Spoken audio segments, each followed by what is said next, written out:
교회로 봤을 때 11월은 결산하는 달입니다. 2023년을 보내는 마지막 달, 결산하는 달이 되었다고 하는 것이죠. 결산할 때마다 지난 한 해를 돌아봅니다. 그리고 살아온 인생도 돌아봅니다. 그리고 앞으로 살아갈 인생도 다시 한번 점검해 봅니다. 내 사역의 마지막 모습은 어떨까? 내 삶의 마지막 모습을 생각하면서 후회 없이 아쉬움 없는 결산이 되기를 늘 기도합니다. 사사시대의 이스라엘 백성들이 미디안에게 7년 동안이나 지배를 받던 시절이 있었습니다. 미디안 사람들이 너무나 잔인하게 핍박을 하고 착취를 하고 수탈하였기 때문에 이스라엘 백성들은 말할 수 없는 고통 가운데 있었지만 이스라엘 백성들은 미디안 사람에게 대항할 힘조차 없었다 그랬습니다. 그런 절망 가운데서 이스라엘 백성들은 하나님께 부르짖기 시작했습니다. 그때 하나님께서 한 사람을 부르시는데 그 사람의 이름이 우리가 잘 아는 기드온입니다. 사사기 6장 12절에 보면 여호와의 천사가 기드온에게 나타나서 힘센 용사여, 우리가 갖고 있는 성경에는 큰 용사여, 하나님이 너와 함께 하신다 이렇게 얘기합니다. 기드온은 자기에게 말하는 그 천사에게 이렇게 얘기합니다. 내 주여, 만일 하나님께서 우리와 함께 하신다면 어떻게 우리가 이 미디안 사람들에게 이렇게 지배를 받고 고통 가운데 있을 수 있겠는가? 우리 조상들이 하나님께서 놀라운 기적을 베푸셔서 애굽에서 인도하여 내셨다라고 하는 말은 우리가 들었지만 지금 우리에게 그런 기적이 어디에 있습니까? 하나님께서 우리를 버려서 미디안의 손에 맡긴 것 아닙니까? 이렇게 따지죠. 그때 여호와께서 그를 보시고 너는 있는 힘을 다해서 가서 이스라엘을 미디안의 손에서 구출하라. 내가 너를 보낸다라고 얘기를 합니다. 그러자 기드온이 또 얘기합니다. 하나님, 내가 무슨 힘이 있다고 내가 어떻게 이스라엘을 구출할 수 있겠습니까?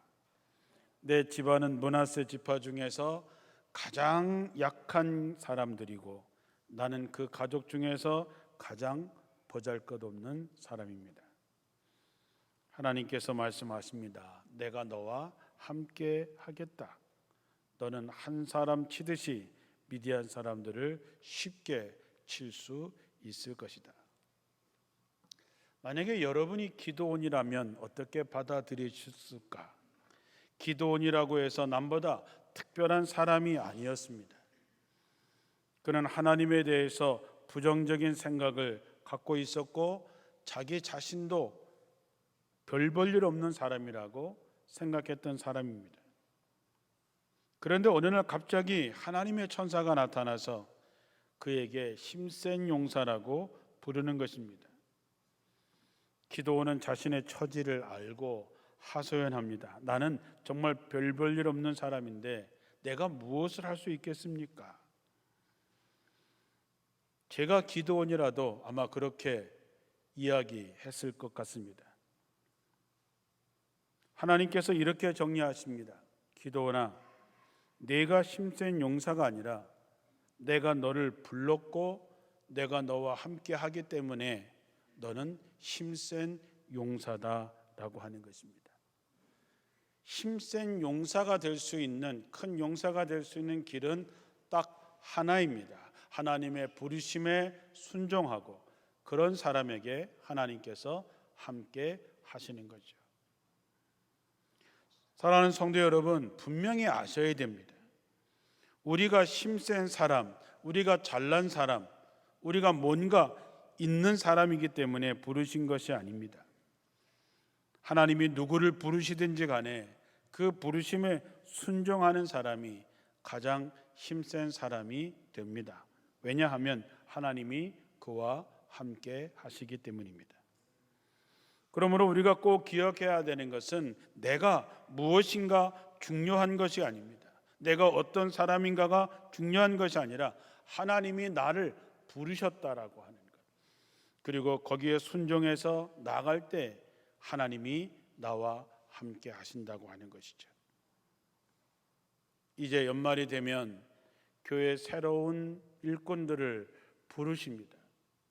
교회 광고가 광고로 끝나는 것이 아니라 교회에서 광고가 나갈 때 하나님이 나를 부르시는구나 라고 생각하시고 부르심에 응할 때 하나님께서 함께 하시는 힘센 용사가 되는 것이죠. 오늘 주님은 제자들에게 말씀을 하시다가 제자들이 평생 두고 결코 잊을 수 없는 말씀을 하십니다. 너희는 세상의 소금이다. 너희는 세상의 빛이다 라고 하는 것입니다. 우리야 이 말씀을 많이 들어서 잘 알고 있지만 이 말씀을 처음으로 듣게 되는 제자들에게는 기도원처럼 엄청난 말씀을 주신 것입니다. 아마 제자들은 이 말씀에 큰 충격을 받았을 것입니다. 내가 그런 사람이라고?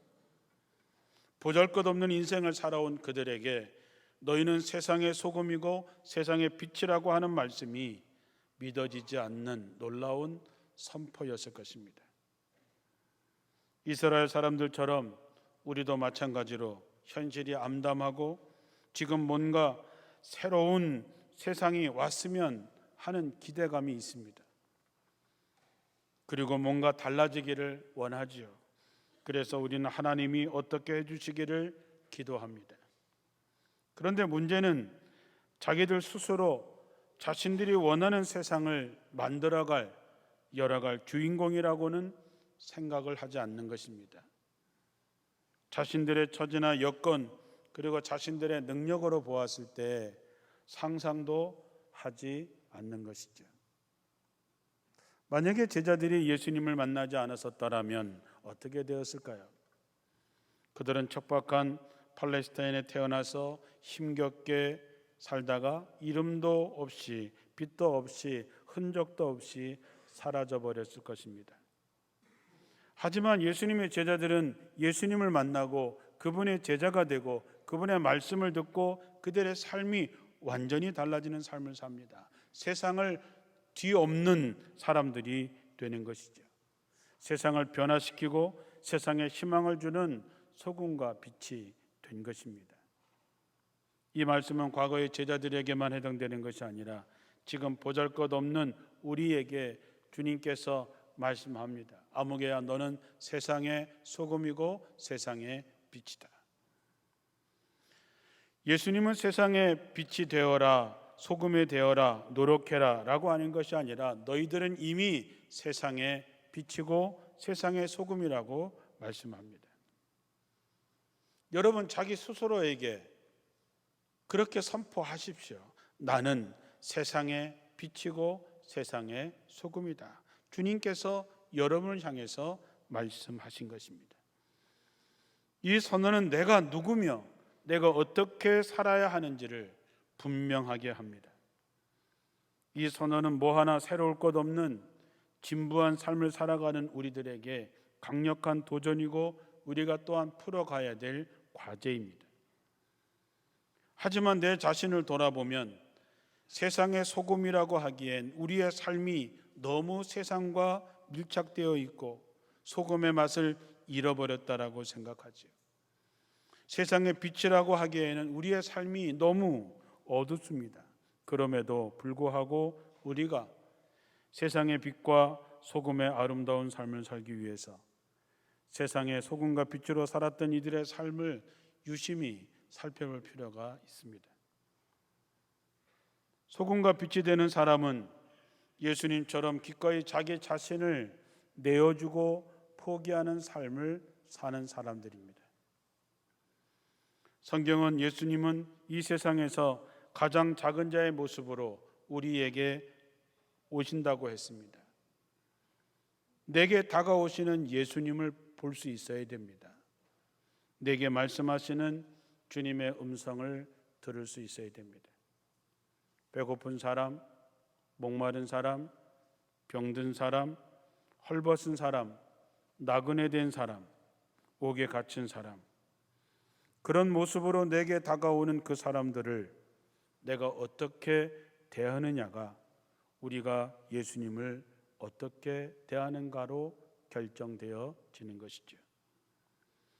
예수님께서 제자들에게 세상의 소금이고 세상의 빛이라고 하신 것은 그들이 해야 할 일이 어떤 것인지를 분명하게 가르쳐 주는 것입니다.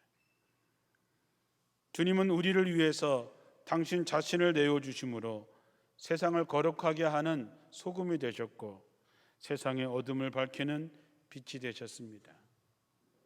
마찬가지로 예수님을 믿는 우리들이 소금처럼 빛처럼 살아가려면 예수님의 정신을 가지고 예수님처럼 이 땅에서 계속해서 그 일을 하는 것입니다.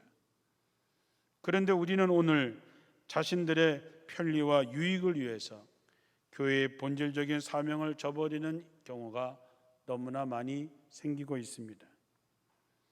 교회가 크고 아름답고 멋지게 꾸밀 때에 그것이 교회가 아니라 교회 주변에 내 주변에 눈물 흘리는 사람이 단 한 사람도 없게 만들 때에 그 교회가 빛과 소금의 교회가 되는 것입니다. 우리 교회가 가장 아름답게 서는 길은 바로 세상의 눈물을 닦으러 오셨던 예수님의 손발이 되는 것임을 다시 한번 마음에 새기시기 바랍니다. 많은 교회들이 크고 멋진 건물을 지으려고 애씁니다. 그것이 하나님께 영광을 돌리는 길이라고 생각하지요. 하지만 크고 화려한 건물은 있는데 그 교회에 예수의 정신이 사라져 버렸다면 그 교회는 이 세상에 더 이상 빛과 소금이 될 수 없습니다. 주님이 만일 오늘 여러분에게 너는 세상의 소금이냐, 너는 세상의 빛이냐 라고 물으신다면 안타깝지만 우리는 그렇지 못합니다 주님이라고 고백할 수밖에 없는 형편입니다. 왜 이렇게 되었을까요? 우리가 누구인지 분명하게 알지 못했기 때문입니다. 여러분은 누구입니까? 세상의 빛입니다. 세상의 소금입니다. 그런데 우리는 그것이 분명하지 않으니까 자기 스스로 얼마나 귀한 존재인지를 알지 못하고 자기를 너무 존중하지 않습니다. 자기를 존중하지 않는 사람은 다른 사람도 귀하게 여기지 않습니다. 우리가 하나님의 자녀로 택함을 입었는데 사는 것은 여전히 세상의 노예로 살고 있어서야 되겠습니까? 우리가 하나님의 은혜로 하나님의 자녀가 되었는데 하나님의 자녀로 살지 못하고 여전히 세상의 종노릇하면서 살고 있습니다. 우리가 왕자의 운명을 가지고 태어났는데 거지처럼 사는 것과 같습니다. 이것처럼 큰 죄가 어디 있을까요? 우린 이미 죄사함을 받았고 하나님의 나라의 백성이 되었고 복음으로 말미암아 자유인이 되었습니다. 그런데도 우리는 여전히 죄인으로 살고 있고 땅에 속한 자처럼 살고 있고 욕망의 노예가 되어서 살고 있습니다. 하나님은 하나님의 나라와 그 의의를 먼저 구하면 다른 필요한 모든 것들을 해결해 주신다고 약속했는데도 불구하고 우린 여전히 다른 것에 마음을 뺏긴 채 살아가고 있습니다. 우리는 이미 세상사에 너무 깊이 물들여 있고 맛을 잃어버린 소금처럼 밖에 버려져 밟히고 있습니다. 하나님을 믿는다고 하면서도 세상의 돈과 힘을 획득하는 것을 우리 생애의 최우선 과제로 삼고 살아가고 있습니다. 교회도 마찬가지입니다. 하나님의 뜻을 묻고 하나님의 뜻에 복종하며 살기보다는 세속적인 성공의 기준에 맞추어서 동분서주하고 있습니다. 한 영혼에 대한 진지한 관심과 사랑보다는 수적인 확장에 온 마음을 빼앗기고 있습니다. 불의하고 타락해가는 세상을 향해서 하나님의 의의를 선포하기보다는 사람들의 욕망을 부추기기 일쑤입니다. 교회는 이제 세상보다 더하다는 얘기를 듣게 되었습니다. 그러니 어떻게 세상의 소금으로 빛으로 설 수 있겠습니까? 고린도전서 14장 8절에 만일 나팔이 분명치 못한 소리를 내면 누가 전쟁을 예비하리요라는 말씀이 있습니다. 우리에게 들려주시는 하나님의 경고의 나팔을 분명히 들으시기를 주님의 이름으로 축원합니다. 분명해져야 됩니다. 우리가 누구인지, 내가 누구인지. 우리는 소금으로 살지 못했습니다. 빛으로 살지 못했습니다. 세상을 향해 해야 할 소리를 제대로 하지 못했습니다.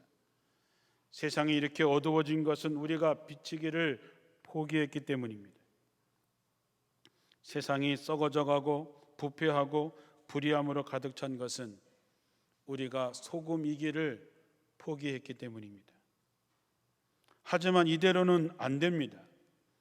이제 우리는 이미 세상의 소금으로 빛으로 부름받은 존재이기 때문에 이제부터라도 우리에게 주어진 사명에 충실해야 됩니다. 어떻게 해야 될까요? 우리가 세상의 소금과 빛이 되기 위해서 먼저 자기 자신의 모습에 대한 거룩한 분노와 회개가 있어야 됩니다. 우리가 때때로 중한 질병에 걸려서 죽음을 눈앞에 둘 때가 있습니다.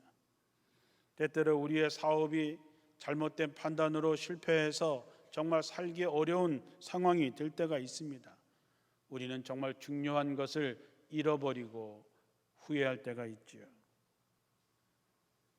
그때 우리는 뭐라고 얘기합니까? 왜 내가 이렇게 되었을까? 내가 왜 이 지경이 되도록 몰랐을까? 내가 왜 그 소리를 못 들었을까?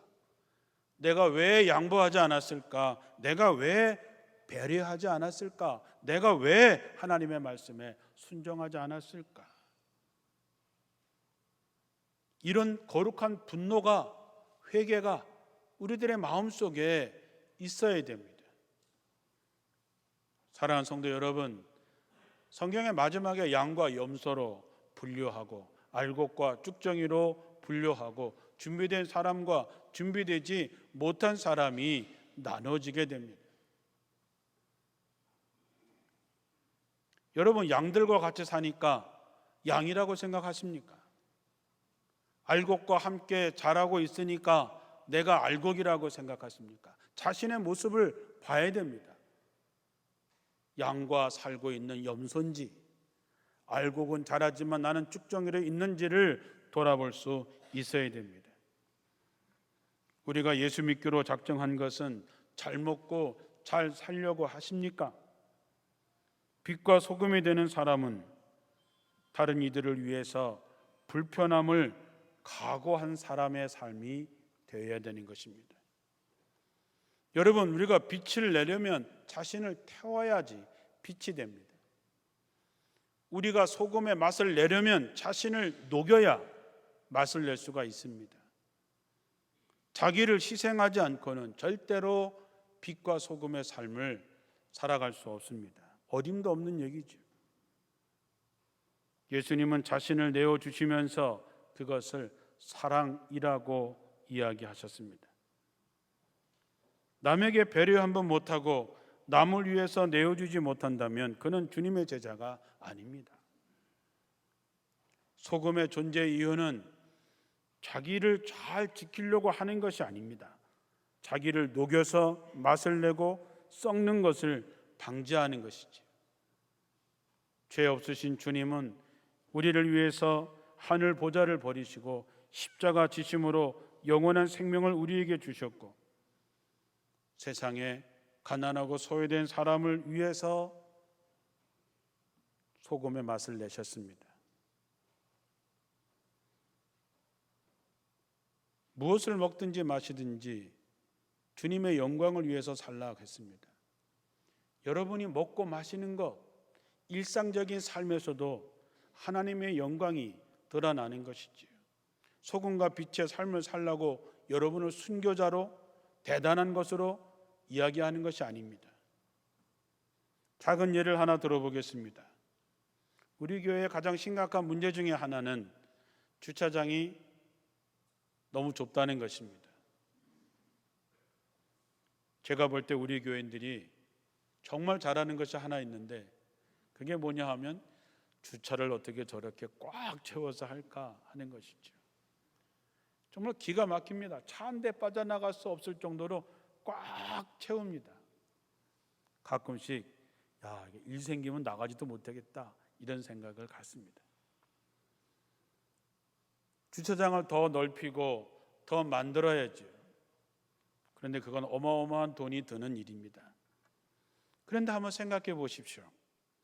양보하고 배려하면 해결될 문제입니다. 우리 교회는 세브란스 기독병원과 계약을 맺고 그곳에 차를 세우면 됩니다. 그리고 300m만 걸어오시면 됩니다. 그게 어렵습니까? 그게 불편하십니까? 차를 꽉 채워서 나중에 온 사람이 오지 못하고 좁은 차로 움직이다가 서로 부딪혀서 맘 상하는 일도 많이 생깁니다. 누군가 나의 불편함 때문에 편해지고 누군가 나의 배려 때문에 행복할 수 있다면 그것이 빛과 소금의 삶을 사는 것이지요. 다음 주부터 목사님 차들, 장로님 차들, 권사님 차들, 성가대 차들, 봉사차들은 전부 다 어디로 가야 돼요? 차 있는 사람은 가만히 있고 차 없는 사람만 세브란스요.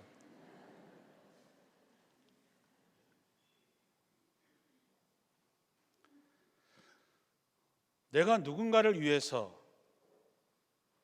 배려하고 양보하고 불편을 감수하는 것, 그게 작은 불꽃이 되는 거고 그게 작은 소금이 되는 것입니다. 요한복음 12장 24절에 내가 진실로 진실로 너에게 이르노니 한 알의 밀이 땅에 떨어져 죽지 아니하면 한 알 그대로 있고 죽으면 많은 열매를 맺는다 했습니다. 밀 한 알이 자기 하나 버티고 있으면 아무것도 아니지만 자기가 희생하고 자신이 양보하고 자신이 배려하고 자신이 죽으면 많은 열매를 맺는다 그랬습니다. 30배, 60배, 100배의 결실을 맺는 것이죠. 우리가 세상에 빛이 되기 위해서 스스로 사랑이 되어야 됩니다. 우리가 사는 세상을 그래도 밝게 비추는 빛은 사랑을 연료로 삼아서 자기를 불태우는 사람입니다. 어느 글에 보니까 초는 스스로를 태움으로 빛을 발하지만 사람은 누군가를 위해서 애태움으로 빛을 발한다 했습니다. 여러분이 정말 누군가를 위해서 애태움으로 한 번이라도 관심을 갖고 안타까워하고 눈물을 흘려본 적이 있습니까? 그렇다면 여러분은 아름다운 사람이죠. 여러분은 빛이고 여러분은 소금이 될 수 있는 사람이죠. 여러분 주변을 한번 돌아보십시오. 우리가 해야 할 일이 어떤 것인지, 우리가 나눠야 될 사람들이 어떤 것인지 눈에 보이면 사명이라 그랬습니다. 들으면 사명입니다. 마음에 감동이 오면 사명입니다. 사명은 내가 해야 할 일인 것이죠. 그가 가까운 사람이든 아니든지 그들을 눈물을 닦아주고 그들의 아픔을 덜어주려고 그들 곁에 다가가는 사람이 빛의 사람입니다. 내 것을 양보하고 내가 누릴 것을 내어주고 연약한 사람들에게 배려하는 이들에게서 우리는 빛을 봅니다. 자, 이제 사람들이 여러분을 뭐라고 부르는지 한번 돌아보시기 바랍니다. 물론 내가 생각하는 나와 다른 사람들이 부르는 내가 다를 수 있습니다. 몰라줘서 안타깝고 오해해서 억울할 수도 있겠지요.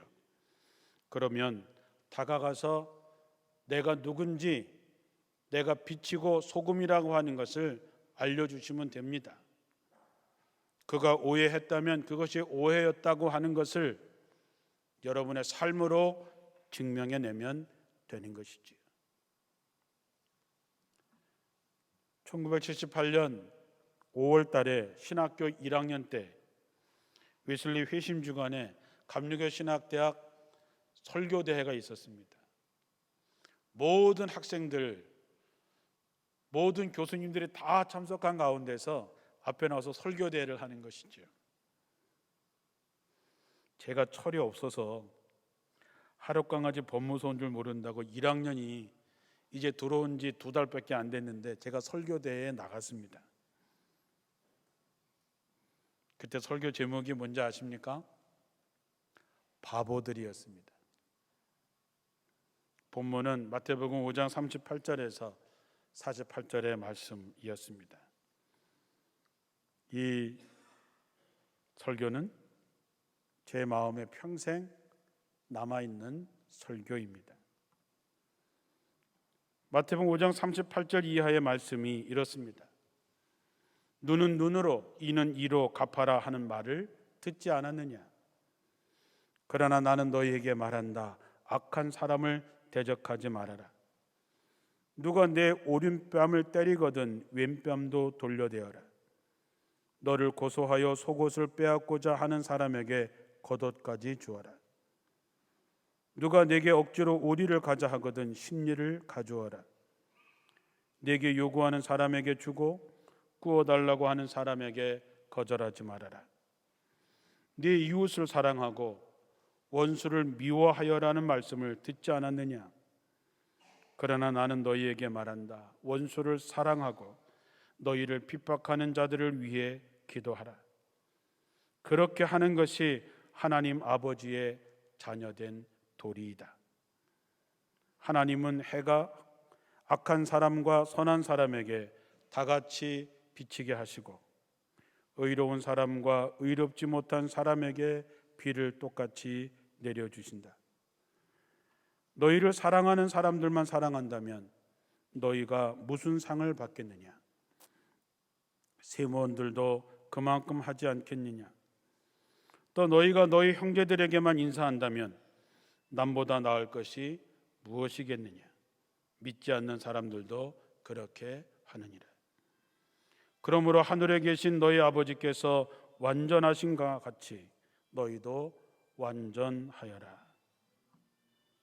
사랑하는 성도 여러분, 예수 믿는 사람들은 세상 사람들에게 바보라고 하는 얘기를 들어야 됩니다. 그래야 우리가 빛과 소금으로 사는 것입니다. 우리가 이렇게 살 때에 세상은 우리를 바보라고 말하겠지만 그들의 마음은 우리를 존경할 것입니다. 그들은 우리를 사랑하게 될 것입니다. 왜냐하면 우리가 세상에 빛이고 세상의 소금이기 때문입니다.